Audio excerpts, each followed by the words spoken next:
ain't nothing like a funky beat. Hello, everybody. Welcome to another exciting episode of Guapish at the Disco. It is me, the host, the man, the myth, the legend, King Tanichi.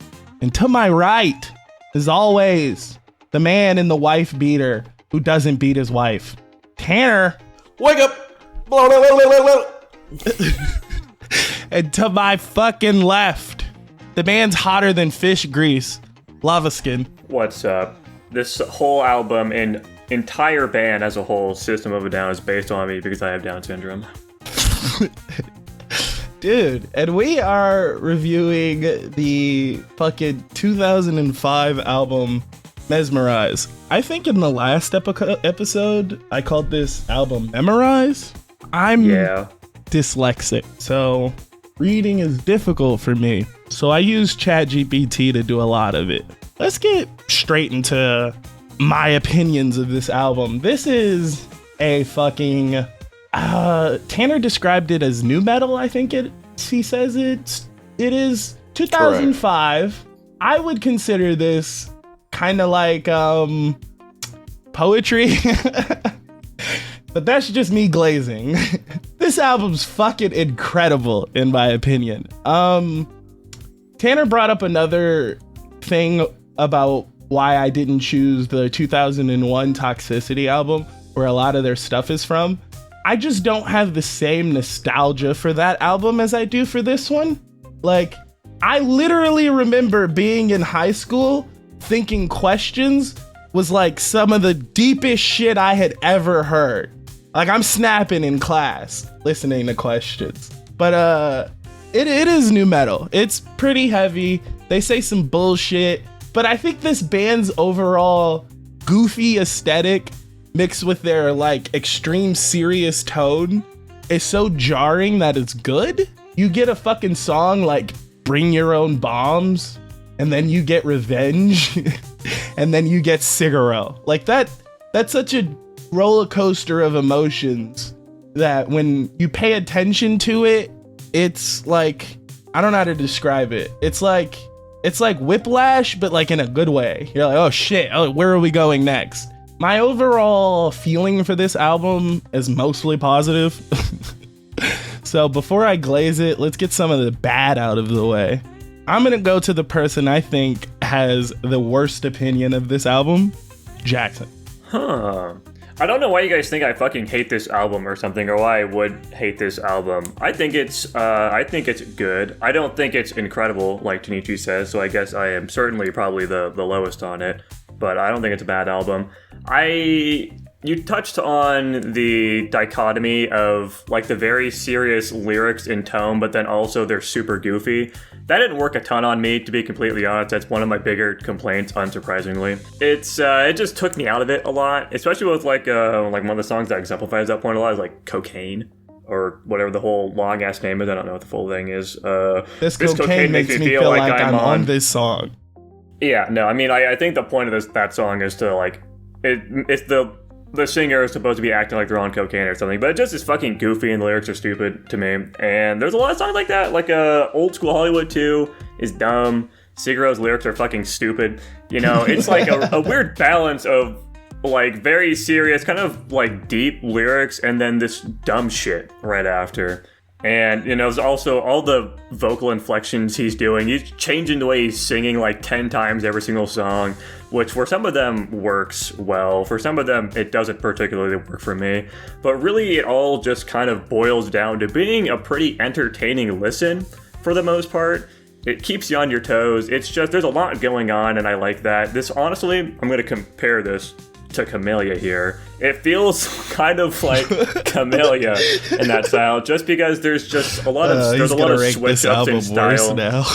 There's a lot of just like fun experimentation with it. You know, I can tell these people had fun making this. It's plus I like the instrumentals a lot. I think even if songs have wacky ass lyrics or I don't like the vocal inflections they're doing particularly, there always is that bass line of just good music that I attached to.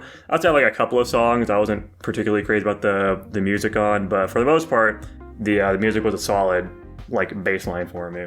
if I had to ask a question, what is it about Cigarro you thought was dumb as fuck? Because personally, I think opening the track with "My cock is much bigger than yours" is such a power play. Listen, dude, I'm just gonna go out on a limb too before we even get to like the highlights of the album for me. I like Cigarro. I think the lyrics are fucking stupid, but genuinely, it's like in my top 3 on this album, which is maybe completely retarded to you guys. I'm not a lyrics. I'm also, let me just get this out of the way. We've done like 30 album reviews at this point. I'm not a fucking lyrics guy. I've never been a lyrics guy. I listen to the music. When I'm listening to a song, 99% of the time, I don't give a fuck about what they're saying at all. And that is still, of course, the same with this album. I don't give a shit about what they're saying for the most part with this album. I'm mostly just like listening to the music because that's what I care about. I have a because retort of that, to I that. don't go for it. I think you offer some of the most like lyrically creative albums out of the entire fucking review. I think maybe your albums are the ones that I pay attention to the lyrics the most, because most of them are like some intertwined story or some deep narrative. I don't want to say it like this because it sounds wrong, but is it just the English? No, it's got nothing to do with that. I mean, I love the lyrics of the Nail Blade Scars album Earn. I liked Rivers of Nile. I've liked plenty of lyrics from other albums that we've listened to too that, aren't even my picks. When I say I'm not a lyrics guy, I'm not saying I dislike lyrics. There's plenty of albums I do like the lyrics on. It's just not something I particularly focus on, like especially when I'm like doing a first listen to new music, I'm not paying attention to the lyrics out the gate. Like if I have some random song come on I've never heard of before, I'm not listening to the lyrics. It's just not that important to me. If I start liking the song a lot, then I'll dig into it. And there are also, of course, there is exceptions to that rule, like a band I like a lot, Mealy. A big reason why I like them so much, outside of just their music, which is really good, is that they do have very deep and insightful lyrics that I like quite a bit. And, there's exceptions to it, but for the most part, lyrics just aren't really a focus of me. And I think that honestly kind of just draws from me being a big electronic guy. Like for most of my life, I listened to almost purely electronic music. And of course, that's not, lyrics aren't really applicable to that 99% of the time. And I've just kind of transitioned to that into like regular conventional music. I still don't particularly latch onto lyrics that much. I don't think that's a bad thing. It just makes me want to pick something that will get you to latch onto these lyrics now. I think it's more like a challenge for me. But that's really good. Man, do it. Yeah, that's really good for me. It's also like the lyrics of this album are absolutely going over my head. I'm sure there's a lot of themes about war and stuff going on here, but it's just going over my head. Most of it just kind of sounds like fucking nonsense to me. I listened to it again today. I've listened to this album like 6 times maybe, because again, I did enjoy this album, and I cannot make fucking sense of the lyrics, and that definitely helps as well. I tried to if I can, I go out of my way to not look up what the story is so I can attempt to piece it together, and then maybe you guys can explain it to me, because I just think that's more fun. But yeah, but that's a benefit maybe, because I wasn't looking at the lyrics of Cigarro. We're going back to that. I just think that song is short and sweet. It's got really fun instrumentation. It's catchy. And, I don't have to think about my shit sinks much better than yours. My shit sinks right to the door with feelings so pure. It's got you coming back for more. That's just not something that's in my head while I'm listening to that song. I'm just listening to that sick-ass fucking guitar, As bars, though. Because they're right.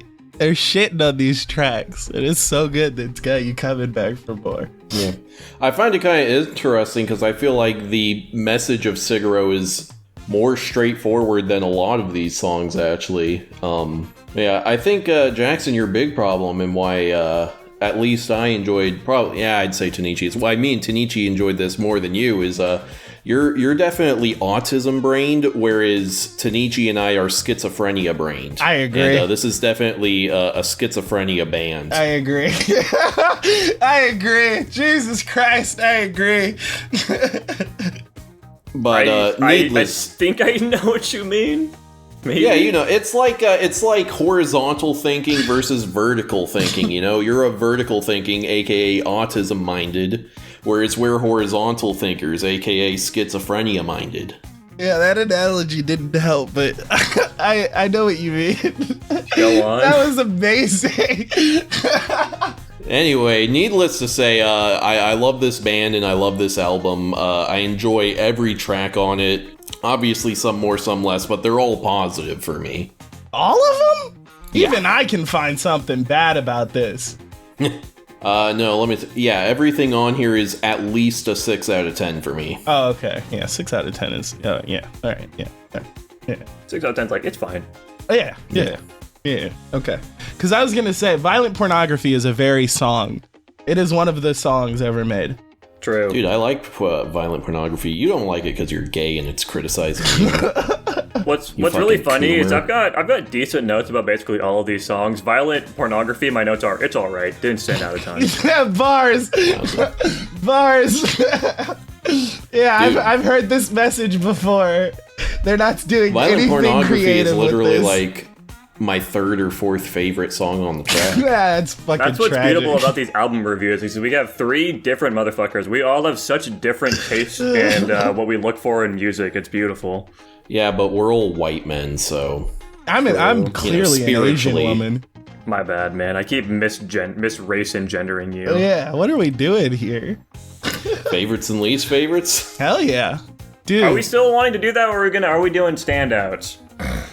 Yeah, I mean, same difference. Talk about whatever songs you want to. Okay. I just think it's just the verbiage makes the intent more clear. Sure. Anyways, I guess I'll start with mine here. I think my favorite track was Revenga, actually.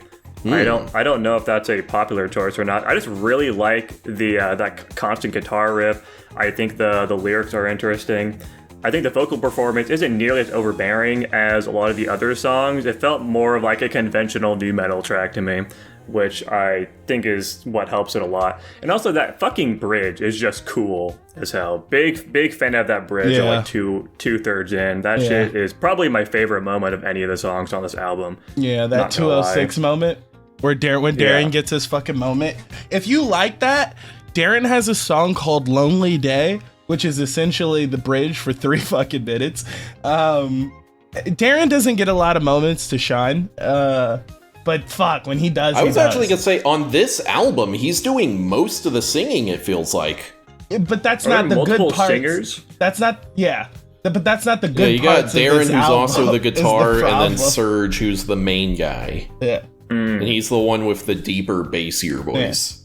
Darren is the guy I just in think the it was bridge. one guy with hella range, to be honest.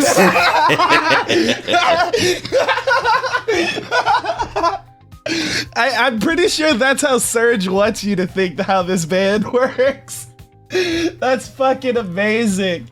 I wouldn't be surprised if he could do all of them. I mean, their voices sound pretty similar to me from, like a newcomer's perspective. That's fair enough. Serge is a pretty talented singer, so he does have decent range, but no, he's not doing both the lows and the highs on this. He does some lows. No, I just mean, whatever. And not like Darren, but I mean, I feel like he could do it. Whatever. We'll go to my standouts. I didn't finish mine. I only said one. Oh, sorry. You son of a bitch! Obviously, I talked about Sigur Rós. Well, you guys don't need my opinions of that. I think Sigur Rós is just a really fun song. And then my other big standout from a positive perspective was Question. I quite like Question too. Yes! I like it a lot more than BYOB. Question was cool, and I mentioned this when I was doing my first initial listen with Tanichi, but the intro and the ending just sound like fucking Nailed with Scars with like that slow, the strings. It's just a cool sounding song. It's got a good guitar. I like that big like fast-paced, emotional section near the end. It's just a really solid track. It's pretty close there with Revenga for me. I probably could alternate between which one's my favorite on any given day, but yeah, it's those two are the big two for me, and then Sigur Rós a little below them, because that one's more just like, it's fun. As for like the songs I wasn't crazy about, Cocaine, whatever the full name of that one is probably my least favorite. I just found it kind of annoying and grating to listen to. Maybe, I don't know, the random like high-pitched screaming in the middle of it and the stuff about the fish, it just kind of felt fucking stupid to me. I wasn't crazy about the, I think the instrumentals were still fine for me, for me on that one. They're fast, they're intense, at least more comparatively than some of the other songs, which I guess maybe they're supposed to be like they're on cocaine or something, I don't know. But I don't know, I wasn't crazy about that one. Dude, you don't like the lyrics gonorrhea, gorgonzola? I was gonna say. No. That's every time I get to that part of the song, I'm like, oh shit, it's this fucking song again. And then probably my least favorite song on the album was Old School Hollywood. I don't like it. I think it's bad, to be honest. I feel it just makes me feel like there's some reference I'm missing with the guy that's 10 feet tall, and it's just a bunch of nonsense lyrics for me. It's got like the weird fucking like alien phaser sound effects in it. It's just a very annoying and dumb song. I found it very distracting, especially like I don't like Sad Statue either particularly. It's just whatever to me, especially because that one has like the weird fucking transitions where it's like fast paced and then just like slow down. It just felt very abrupt.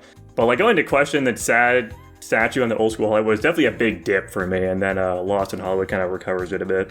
Dude, that's crazy. I get it. Kind of makes sense because in my conception of you, you are, and this isn't necessarily meant to be an insult. You're someone who has very little interest in like the cultural history of America, and so a song like Old School Hollywood that is very much about that, I can understand why you're not into it.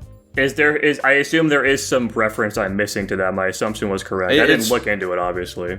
The last two are just kind of about Hollywood as an institution, both its past and for them, its present. Lost in Hollywood makes more sense to me in that. I don't know what the fuck Old School Hollywood was supposed to say with baseball and a 10-foot tall guy.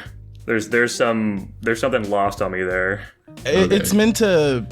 They're dropping names and painting these themes of fantastical ideas. So this is supposed to be the intro, the allure, the pull of Hollywood, and then you get lost in it because you realize, all this shit's fake.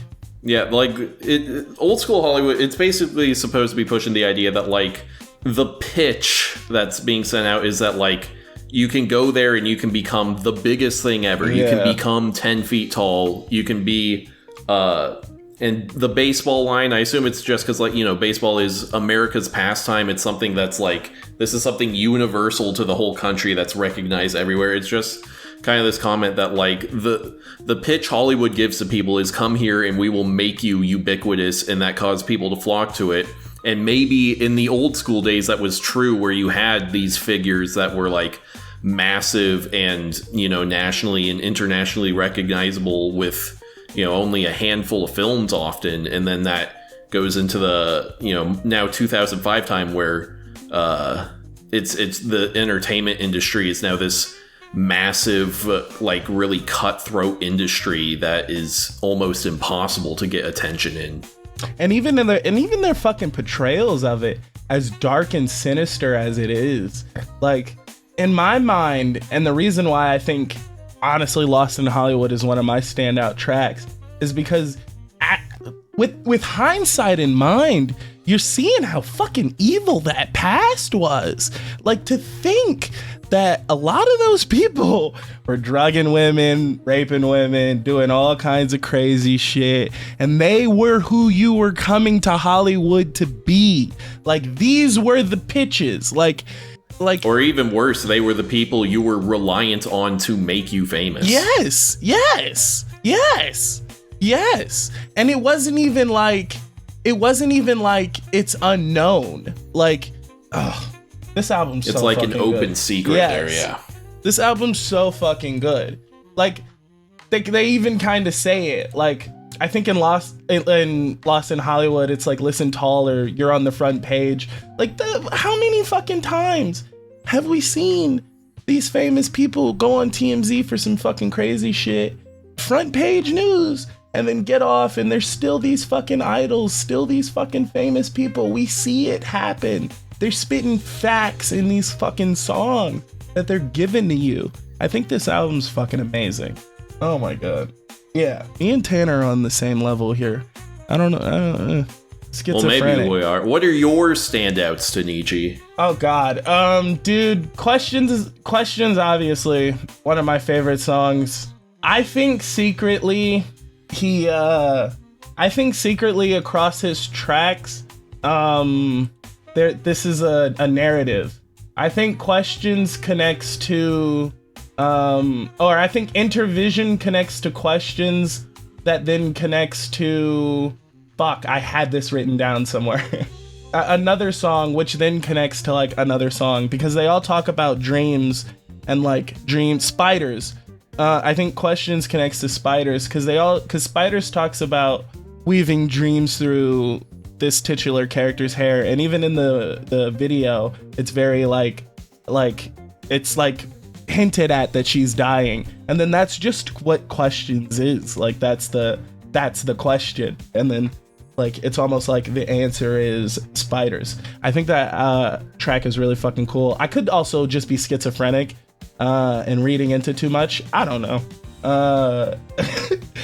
Surprisingly, I would say my second favorite song is also Revenga. That bridge is incredible. I think the intro is incredible. I think this is very System of a Downy, if I could explain it. Like I think of this before I think of fucking Chop Suey, you know what I mean? And then my last one's Lost in Hollywood. I think Lost in Hollywood's a standout, perfect ender to this fucking album. Yeah. What about you, Tanner? Yeah, for me, it's interesting. I'm very different from you guys in what like are my standout favorites and least favorites. Like my least favorites are Revenga and Radio Video. And I'd probably even put Revenga a bit lower than that just because I got the least out of it, like meaning-wise. I said before, I still have everything as 6 out of 10 minimum, so I still think it is a good song, but compared to all the other songs, I like them a lot more. Yeah. And then I have a very easy standout. It's Lost in Hollywood. I think this one far and away is the best track on the album. And I've already talked about it a decent bit, but like my big thing is I think it's just like a timeless criticism of the Hollywood system and the way it like abuses, chews up, and uses people, especially like young, talented people who aren't like prepared for that world. And I think the thing that's really noteworthy about this is with a few lyrical changes, specifically with some of the profanity, I think this song could literally be released at any point in the last 75 years and still feel like it makes sense as a criticism of Hollywood. Like, they're commenting on something that has been a problem basically the entire time that Hollywood has existed. And since this is the least metally of the album, it's mostly just a guitar and voices, it really does feel just completely timeless. I agree. And as I was realizing just how much I like this song, it made me realize, System of a Down, very famous for being a very political band and whatever, and having a lot of commentary in their tracks. And I realized I actually like their commentary on, like, the entertainment industry and perhaps like sort of the Los Angeles area and lifestyle. Absolutely. More than their like war commentary, because like their stuff that falls under that, it's like Lost in Hollywood, Toxicity, Aerials. Yep. These are some of their best tracks, and they're much smaller in scope than their tracks that are about like war or genocide or whatever, which I find pretty interesting. But aside from Lost in Hollywood, just like barely a step down from it is Bring Your Own Bombs, obviously one of their most famous tracks. It's a bop, it's evocative, it has creative lyrics. I like the message that's, for context, this came out in 2005, so George Bush was just reelected pretty explicitly on the promise that we're going to keep invading the Middle East. And so they're kind of criticizing the way that the government and the media are working together to essentially lie our ways in there, like lying about Saddam Hussein having weapons of mass destruction and whatnot. And then, unlike, I think it was Jackson said he didn't really like this song, I really, really like Sad Statue. I just found that one really interesting to listen to, and something I noticed they'll do a lot is that, like, not all, at least I personally think, not all of their lyrics, actually I can say this definitively, sorry, I keep changing my mind here. Not all of their lyrics mean things. Sometimes they'll even do songs where most of the lyrics are nonsense, but then they'll throw in one line that's meant to really be the thing you need to grab onto, and because it's been mostly nonsense, when they hit you with something like hard and true, you really like glom onto it. And that's like I don't think it's the last line, but one of the last lines in this song is, "What is it in us that turns a deaf ear to the cries of human suffering?" And so I think a lot of the lyrics in this aren't really meant to mean anything, and then they hit you with that one, and you're like, oh, whoa. I really gotta grab onto that one. I think my issue with this as well is I'm schizophrenic, but I'm schizophrenic at reading into too much shit. So like he does a lot of witty shit in this song as well.